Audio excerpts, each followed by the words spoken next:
අද අපි බලමු විනාඩි 10කටත් වඩා අඩු කාලයකින් ඉක්මනින් හදාගන්න පුළුවන් රසවත් පෝෂණීය බීමක් හදාගන්නේ කොහොමද කියලා.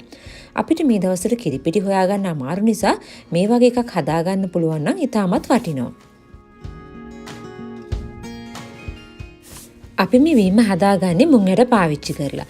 ඉතින් හැමදාම මුං ඇට තම්බන්න වතුර පෙඟෙන්න දාන්න ඕනේ නැහැ.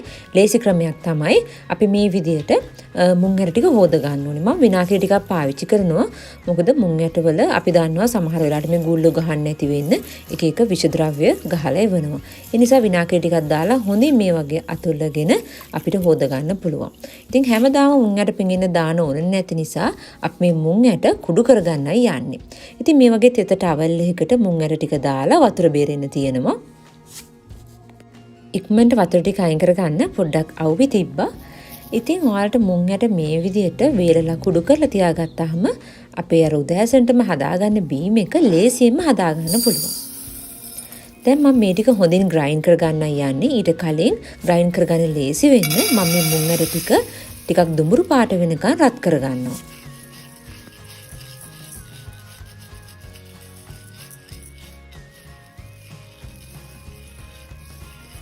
හොඳින් මේ විදිහට හැඳි ගාමින් ලා දුඹුරු පාටක් වෙනකන් අපි මේක කුක් කරගන්න ඕනේ. දැන් ඔයාලට පේනවා ලා දුඹුරු පාටක් ඇවිල්ලා තියෙන්නේ. ගොඩාක්ම කළු කරගන්නත් එපා. ඊට පස්සේ අපි මේක හොඳට ග්‍රයින්ඩ් කරගන්න ඕනේ. ඉතින් මේ මම ග්‍රයින්ඩ් කරලා බෝතලයකට දාගත්තා. මේ වගේ හොඳින් පියන වැසෙන බෝතලයකට දාගන්න. ඉතින් මේ වගේ ලොකු මුං ඇට කුඩු ප්‍රමාණයක් අපිට හම්බුණා. මේවා සමහර අය මුණෙත් ගන්නවා. ඉතින් ඒක ලස්සන වෙන්න පාවිච්චි කරන්නත් පුළුවන්. ඒත් අද මම පාවිච්චි කරන්නේ අපේ මේ උදෑසන බීම හදාගන්න. මුලින්ම පෑන් එකක් ලිපේ තියලා අපි ඒකට මේස් හැඳි දෙකක් දාගන්නවා. මේ දෙදෙනෙකුට අවශ්‍ය ප්‍රමාණය. ඒකටම වතුර කෝප්ප 2ක ප්‍රමාණයක් දාගන්නවා. ඔයගොල්ලෝ කැමති නම් මේකට දිය කිරි කියන්නේ දෙවෙනි කිරි එක පාවිච්චි කරන්න පුළුවන්. ඒත් අපි ඕනට වඩා කිරි ඇඟට දාගන්න ඕනෙත් නැහෙනි. ඒ නිසා මම වතුර පාවිච්චි කරා. ඉතින් වතුර පාවිච්චි කරා කියලා මේකේ රසයේ කිසිම අඩුවක් වෙන්නේ නැහැ. ඉතින් අපි සාමාන්‍යයෙන් විනාඩි 5ක වගේ කාලයක් මේක කුක් කර ගන්න ඕනේ.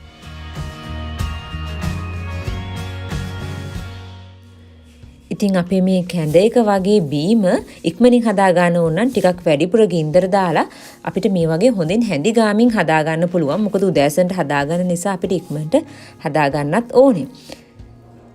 දැන් අපිට පේනවා මේක හොඳට ටිකක් තික් වේගෙන එනවා. මෙහෙම තික් වේගෙන එනකොට අපිට පුළුවන් ඒකට අපිට හදාගත්තු පොල් කිරි කෝප් එක පාවිච්චි කරන්න. ඉතින් මේකට කැමති නම් එළ කිරි, ආමන් කිරි, ඕට්ස් කිරි ඕනම එකක් පාවිච්චි කරන්න පුළුවන්. මම නම් දැන් මේක හදන්නේ උදේ නෙමෙයි. තනකොළ කපලා ඉවර වෙන අයටත් එක්ක බොන්න මේක හවස තමයි හැදුවේ. ඉතින් උදේ කියලා නෑ. ඔයාලට හවස වුණත් මේක හදලා බොන්න පුළුවන්. ඉතින් ඇත්තටම මේ සමහර කාලේ ඇඟ සිසිල් වෙනවා. ඒ වගේම හොඳ පෝෂණීය ගුණයකුත් දෙනවා. උදේට විතරක් නෙමෙයි ඕනම වෙලාවක මේක හදලා බොන්න පුළුවන්.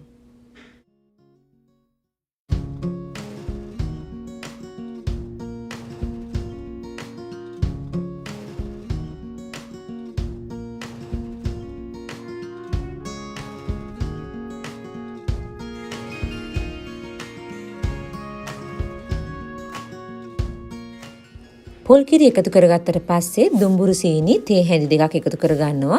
දෙදෙනෙකුට ප්‍රමාණය දුඹුරු සීනි තේ හැඳි දෙකක් හොඳට මැති. ඔයාලට කැමති සීනි වර්ගයක් පාවිච්චි කරන්න පුළුවන්. ඊට පස්සේ මම කලින් කුඩු කරලා තියාගත්තු එනසල් කුඩු ස්වල්පයක් දාගන්නවා. ලුණු කුඩු ස්වල්පයක් දාගන්නවා. මේ එනසල් උනත් ඔයාලට බෝතලයක හදලා තියාගන්න පුළුවන් නම් හොඳයි.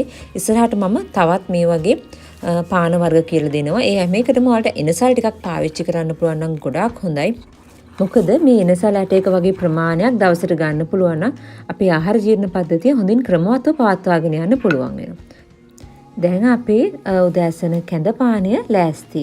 ඉතින් මේක සර්ව් කරනකොට කැමති නට් ජාතියක් පාවිච්චි කරන්න පුළුවන්. මුද්ද රස පලන් දාන්න පුළුවන්. රට කජු, ආමන්, කැෂියෝ ඒ ඕනම දෙයක් පාවිච්චි කරන්න පුළුවන්. ඉතින් මේක මද උණුසුමින් පිළිගන්නන්න පුළුවන් නම් ගොඩක් හොඳයි. කුඩා දරුවන්ට ටිකක් නිමිලා පාවිච්චි කරන්න පුළුවන්. දවසට අවශ්‍ය ප්‍රෝටීන අවශ්‍යතාවයෙන් කොටසක්. ඒ වගේම ශාරීරික සිසිල්භාවය ඇති කරලා විටමින් khනිජ ලවණ අණුන මෙම පානය හදා ගන්න පුළුවන් නම් ඇත්තටම ගොඩක් හොඳයි. ඉතින් මුං ඇට ගැන ඔයාලට හොයලා බලන්න පුළුවන්. මුං ඇට කියන්නේ කොච්චර වටින ධාන්‍ය වර්ගයක්ද කියලා. නැවතත් මෙවැනි වීඩියෝවකින් හමු වෙනතුරු ඔබ සැමට නිරෝගීමත් සුබ ජීවිතයක් ප්‍රාර්ථනා කරනවා.